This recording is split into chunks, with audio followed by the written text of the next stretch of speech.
I've only been shooting in the digital age, really. I touched analog at school sort of 10 years ago, but I immediately wanted to shoot digital at school, even though I didn't like that, because it was obviously, they were scared of the changeover. It's almost an old debate now. It's there, it's in place. You take a picture, it goes online, it gets bought, or it doesn't get bought. So 5 or 10 years ago, or probably even more now, 10 years ago, 15 years ago, you obviously have to shoot it analog, dev it in the back of the van if you wanted it really quick. People used to drive around with dev vans, dark rooms in their cars, print it there, and then get a courier to take it to the newspaper for them to print it. You can take a picture, have it on your laptop within 2 minutes, and get it online for newspapers to buy, 5 minutes later or even quicker.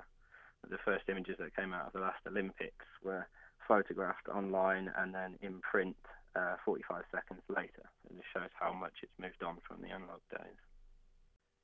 The dongle technology's come on a long way. Sort of 5 years ago, you'd be whooping if you got a K a second, but I submit pictures after doing stuff on the motorway, showing 70 miles an hour on the motorway, getting 50K a second, which it sends, you can get 20 pictures online in 5 minutes, which is obviously a huge leap in how fast you can get your pictures up from any location.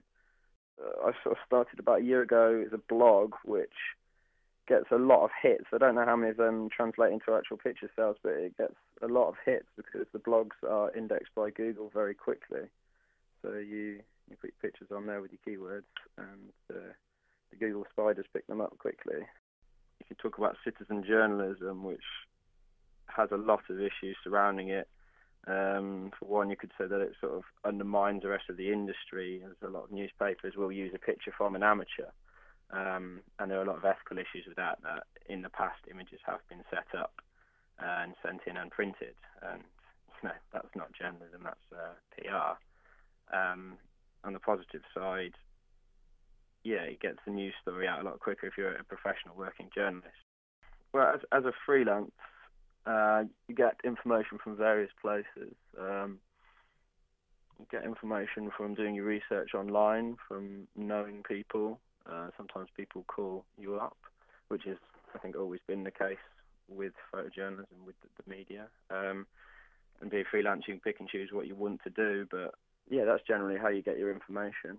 You monitor your Twitter on either your phone or your computer. You read the information if it's some information about an event happening, and you get on the tube or you get in your car, you drive there and take the pictures, and you upload them to server and they can be downloaded for print.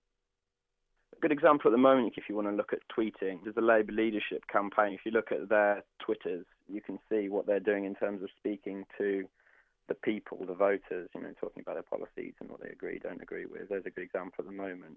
If you want to look at a good way Twitter was used by an anti-fascist movement, the United Against Fascism group, was when they egged Nick Griffin on College Green there when he was doing a press conference. That was tweeted, and the world's media turned up 30 minutes late. Well, it turned up as quick as they could, and 30 minutes later, he got egged.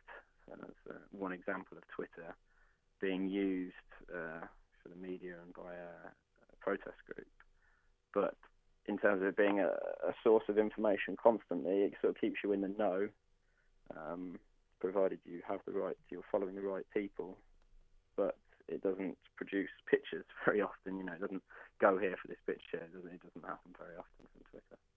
But the last elections, you have to call to register to be general election accredited for the campaigns, which I got all 3 accreditations for the main parties.